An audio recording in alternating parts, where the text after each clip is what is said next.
అప్పుడప్పుడు స్కూల్ టీచర్లు బదిలీ అయితే పిల్లలు ఏడవడం చూసాం. ఎందుకంటే కోటికొక్కరే మంచి ఉపాధ్యాయులను మనం చూస్తూ ఉంటాం కాబట్టి. కానీ మరి మీ ఊళ్ళో ఎవరైనా పోలీస్ అధికారి బదిలీ అయితే ఏడవడం చూసారా? ఇక్కడ అదే జరిగింది. ఢిల్లీలో ఓ పోలీస్ అధికారి బదిలీ అయ్యాడని తెలిసి ఏకంగా జనం వేలాదిగా తరలి వచ్చి హత్తుకుని ఏడ్చేశారు. మామూలుగా పోలీసు బదిలీలను, అధికారుల ట్రాన్స్ఫర్లను జనం అస్సలు పట్టించుకోరు. కానీ ఈ పోలీస్ అధికారిని ఇక్కడే ఉండాలని బ్రతిమలాడారు. వారి సంతోషానికి ఆయన ఉక్కిరిబిక్కిరైపోయారు. ఆ పోలీస్ పేరు రామ్ మనోహర్ మిశ్రా. ఇప్పుడు ఈయన గురించి చెబితే మీరు కూడా ఫ్యాన్ అయిపోతారు. అలా ఉంది ఈయన స్టోరీ. ఈయన నార్త్ ఢిల్లీలోని సబ్జీ మండీ పోలీస్ స్టేషన్ లో స్టేషన్ హౌస్ ఆఫీసర్. గత కొన్నాళ్లుగా ఆయన SHOగా పనిచేస్తున్నారు. అయితే మే 13, 2025న ఆయన బదిలీ అయ్యారని చుట్టుపక్కల కాలనీ వాసులకు తెలిసింది. అంతే, ఒక్కసారిగా వచ్చేశారు. అందరూ ఏడవడం మొదలు పెట్టారు. మహిళలు, యువకులే కాదు, బెచ్చగాళ్లు కూడా ఏడుస్తున్నారు.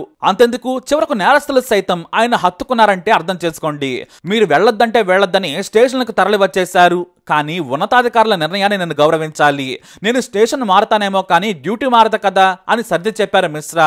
కానీ కాలనీ వాసులు మాత్రం మిశ్రాకు ఘనమైన వీడ్కోలు పలకాలని నిర్ణయం తీసుకున్నారు. ఆ మేరకు ఘనంగా ఆయనకు దండలు వేసి కానుకలు ఇచ్చి గుండెలకు హత్తుకుని ఏడుస్తూ వీడ్కోలు పలికారు.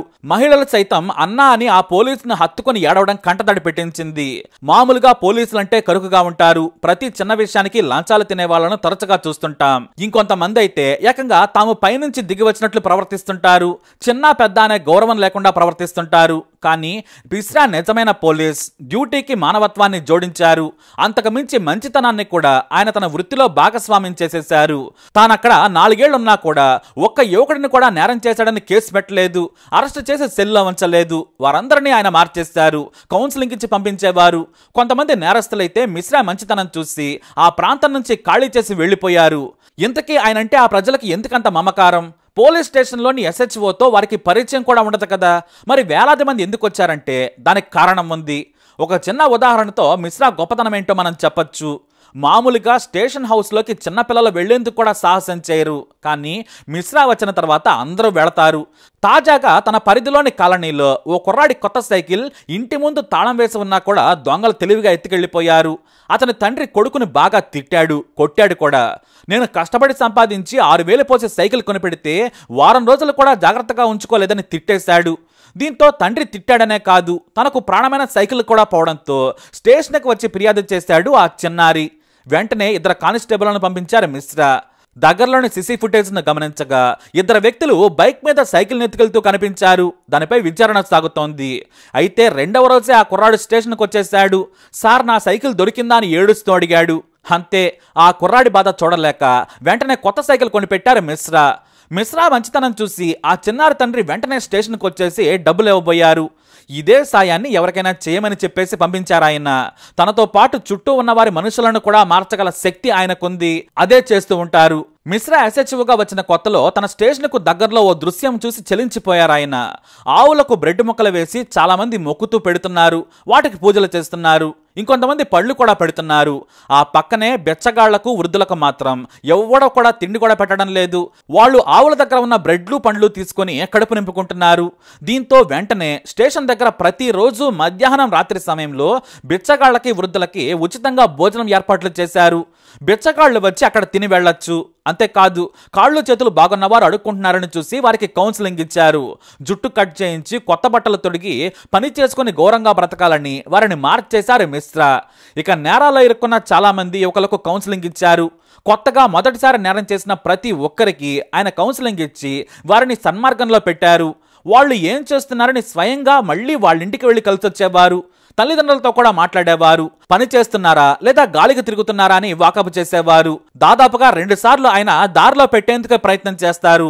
3వసారి కూడా దొరికితే నా చేతిలో ఏమీ లేదని కేసు పెట్టి జైలుకు పంపుతారు.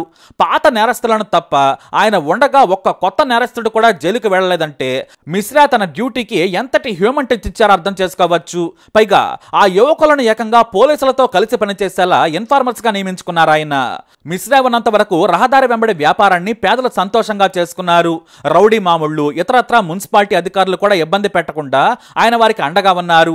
ఇక ప్రైవేట్ స్కూల్స్ లో పేదల పిల్లలను ఫీజుల కోసం ఇబ్బంది పెడితే స్వయంగా వెళ్లి ఆయనే మాట్లాడేవారు, ఫీజులో రాయితీ ఇప్పించేవారు. కొంతమంది పేరున తానే ఫీజు కూడా కట్టారు. లేదంటే తన దగ్గరకు వచ్చే ధనవంతులతో పేదలకు సాయం చేయించి పెట్టేవారు ఆయన. అవినీతికి ఆస్కారం లేకుండా మంచితనంతోనే డ్యూటీ చేశారు మిశ్రా. గొడవలు కొట్లాటలతో వచ్చి కేసులు పెట్టుకున్న కుటుంబాలను కూడా ఆయన కలిపారు. ఎంతోమంది సోదరులు కొట్టుకుని గొడవలు పెట్టుకుంటుంటే వారి సమస్యలను పరిష్కరించేవారు. మంచిగా మానవత్వంతోనే కాదు, సమస్యను కొన్నిసార్లు కఠినంగా బెదిరించి కూడా సరిదిద్దేవారు. అత్తాకొడల పంచాయతీల నుంచి ఆస్తి తగాదాల వరకు మిశ్రా ఏదైనా సరే తన దగ్గరకు విషయం వస్తే కోర్టులకు వెళ్లకుండా, కేసులు పెట్టుకోకుండా చూసేవారు. మరి ఇలాంటి వ్యక్తిని ఎవరు అభిమానించకుండా ఉంటారు? ఇక మిశ్రాలో మంచి సంగీతకారుడు, సింగర్ కూడా ఉన్నారు. గణేష్ పూజలు సహా ఏ పూజలు జరిగినా సరే, ఏ పండుగైనా సరే ఆయనే స్వయంగా వెళ్లి పూజలు చేసేవారు, భజనల్లో పాల్గొనేవారు. చుట్టుపక్కల చాలా మంది కాలనీవాసులు తమ ఇళ్లలో జరిగే పుట్టినరోజు వేడుకలు, పెళ్లి రోజు వేడుకలు సహా ప్రతి ఈవెంట్ కి ఆయన పిలిచేవారు. స్వయంగా వెళ్లి గిఫ్టులు కూడా ఇచ్చేవారు. కోడలు అత్తను వేధించినా, అత్త కోడలను వేధించినా సరే సింగిల్ ఫోన్ కాల్ తో ఆయన సెట్ చేసేవారు. ఇలా వేలాది మందికి ఆయన దగ్గరయ్యారు. ఏ వ్యక్తి అయినా కూడా ఆ ఊరి పోలీస్ స్టేషన్ కి ధైర్యంగా లోపలికి వెళ్లిపోయేవారు. ఆయన మానవత్వంతో సేవ చేస్తారనే నమ్మకం వారిది. దేశం మొత్తం ఇలాంటి పోలీసులుంటే బహుశా కోట్లతో పనుండదేమో. అందుకే మంచి అధికారి వెళ్లిపోతే తమ పరిస్థితి ఏంటని వేలాది మంది ఆయనకు దండలు వేసి వీడ్కోలు పలికారు, గిఫ్టులతో ముంచెత్తారు, కన్నీళ్లతో ఆయన పంపించారు. ఈ ఘటన ఢిల్లీలోని పోలీసు ఉన్నతాధికారులను కూడా కదిలించింది. జాతీయ నాయకులు కూడా మిశ్రా గురించి తెలుసుకుని ఆశ్చర్యపోయారు. ఒక పోలీస్ అధికారికి ఎంతమంది అభిమానులా అంటూ ఆశ్చర్యపోయారు. That is Mishra. నిజమైన సేవకుడు అంటే ఇలా ఉంటాడు. కానీ మిశ్రా ఉన్నంత వరకు పేదలు, బెచ్చగాళ్లు, అనాథలు ధైర్యంగా ఉండేవారు. ఇక ఆయన వెళ్లిపోతే మళ్లీ వారికి పాత కష్టాలే వస్తాయని అందరికి చెప్పుకోవడం విశేషం. ప్రతి నెల తన జీతంలో పావువంతు పేదలకే ఖర్చు పెట్టిన గొప్ప అధికారి మిశ్రా. అందుకే ఆయనకు అంత అభిమాన గణం. ఈ వీడ్కోలను మీడియాలో, సోషల్ మీడియాలో చూసిన ఉన్నతాధికారులు మిశ్రాకి సెల్యూట్ చేశారు. పోలీస్ డ్రెస్ కు గొప్ప గౌరవాన్ని తీసుకొచ్చారని పొగిడారు. మనం కూడా ఓ నిజాయితీ గల గొప్ప ఆఫీసర్ కు సెల్యూట్ చేద్దాం. మరి మిశ్రా సార్ పై మీ అభిప్రాయాన్ని కమెంట్ ద్వారా తెలియజేయండి. వీడిని లైక్ చేయండి, షేర్ చేయండి, మా ఛానల్ సబ్స్క్రైబ్ చేసుకోండి.